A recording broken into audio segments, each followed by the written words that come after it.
বৈশাখ আসছে, আজ সেই 25শে বৈশাখ। যে কথাগুলো বললাম সেটা পূর্ণেন্দু পত্রে রবীন্দ্রনাথ ঠাকুর সম্পর্কে একটা কবিতার কিছু অংশ আপনাদের বললাম। রবীন্দ্রনাথ বিভিন্ন বিষয়ের উপর কবিতা লিখেছিলেন। প্রেমের কবিতা, দেশাত্মবোধক, দুঃখের কবিতা, বাচ্চাদের নিয়ে কবিতা, কিন্তু কখনো কখনো বিভিন্ন প্রেক্ষিতের উপরেও তিনি কবিতা লিখেছেন। এবং সেই কবিতার মধ্যে থেকে কিছু কয়েকটি কবিতা আপনাদের শোনাবো, খুব ছোট ছোট কবিতা। প্রথম যেটা, সেটা হচ্ছে পণ্ডিত রামচন্দ্র শর্মা। তিনি একজন সমাজ সংস্কারক ছিলেন। কালীঘাটে যে পশু বলি হয়, ঠাকুরের নামে যে পশু হত্যা করা হয়, তার বিরুদ্ধে তিনি অনশন আরম্ভ করেছিলেন। রবীন্দ্রনাথ তখন শান্তিনিকেতনে, তার কাছে সেই খবর পৌঁছায়। তিনি তাকে সমর্থন করে খুব ছোট্ট একটা কবিতা লিখলেন। কবিতাটা আপনাদের শোনাচ্ছি। প্রাণঘাতকের খড়গে করিতে ধিক্কার, হে মহাত্মা প্রাণ দিতে চাও আপনার, তোমারে জানাই নমস্কার। নিঃসহায় আত্মরক্ষা অক্ষম যে প্রাণী, নিষ্ঠুর পুণ্যের আশা সে জীবনে হানি, তারে তুমি প্রাণ মূল্য দিয়ে আপনার, ধর্মলোভী হাত হতে করিবে উদ্ধার। মাতৃস্তঞ্চুত ভীত পশুর ক্রন্দন, মুখরিত করে মাতৃমন্দির প্রাঙ্গণ। অবলের হত্যা অর্ঘে পূজা উপাচার, এ কলঙ্ক ঘুচাইবে স্বদেশ মাতার, তোমারে জানাই নমস্কার।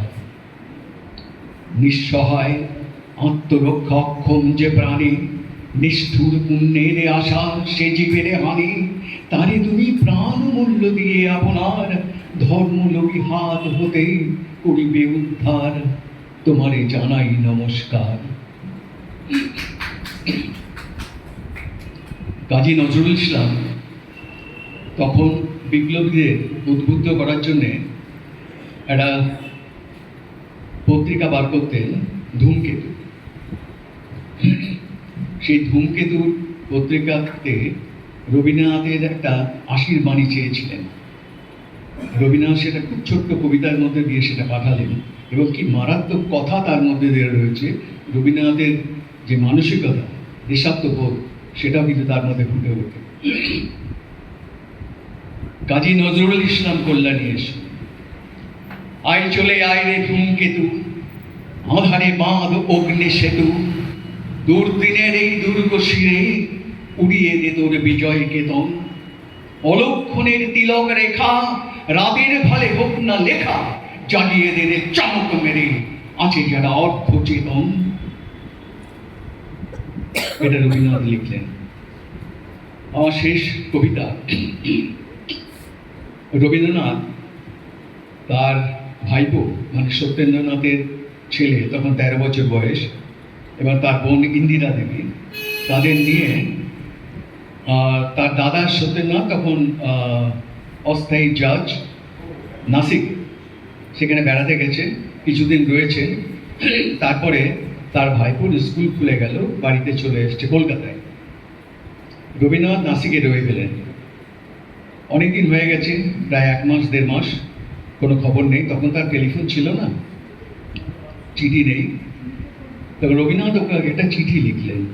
চিঠিটা কবিতার ছন্দে, একটু হিন্দিতে এবং বাংলা মেশানো, খুব মজা করে লিখেছে। আসলে তার ভাইপোর সঙ্গে একটা খুব মানে ভালো সম্পর্ক ছিল। আচ্ছা, এখানে কতগুলো শব্দ আছে। টপাল, টপাল মানে হচ্ছে চিঠির ডাক, সেটা একটু জন্য মাথায় থাকে। कलकत्ता में चला गए रे सूरन बाबू मेरा, सूरन बाबू आसल बाबू सकल बाबू को सेरा। खूड़ा सबको कहीं को नहीं बतिया भेजो बच्चा, महीना भर कुछ खबर मिले ना, ये तो नहीं अच्छा। टपाल टपाल कहाँ टपाल रे, कपाल हमारा मंदो, सकाल बेलाते नहीं मिलता टपाल को नाम बंदो। घर को जाके कह को बाबा तुमसे हमसे फरकत, दो चार कॉलम लिखते होंगे, इसमें क्या है हरकत। प्रवास को एक सीमा और हम बैठे आची एकला, सुनी बाबा को हंसते आंख से बहुत पानी निकला। सर्वदा मौन के मन करता केंदे उठता हृदय, भात खाता स्कूल जाता सूरन बाहु निर्दय।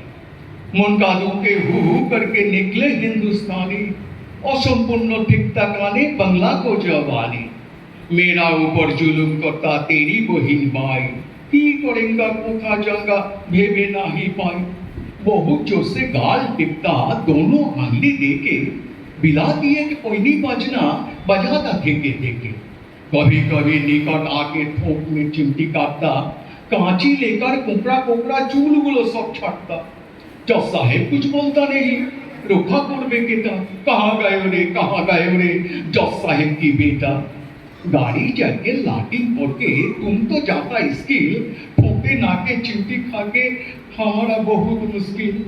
এদিকে আবার पार्टी होता, खेलने को भी जाता, जिम खाना में हिमझिम एवं थोड़ा बिस्कुट खाता। तुम छड़ा कोई समझे ना तो मेरा बूढ़ा बस्ता, बहिन तेरी बहुत मेरी किलकिल करके हंसता। चिट्ठी लिखियो माँ के दियो बहुत बहुत सलाम, আজকের মতো তবে বাবা বিদায় হোক গেলাম, নমস্কার।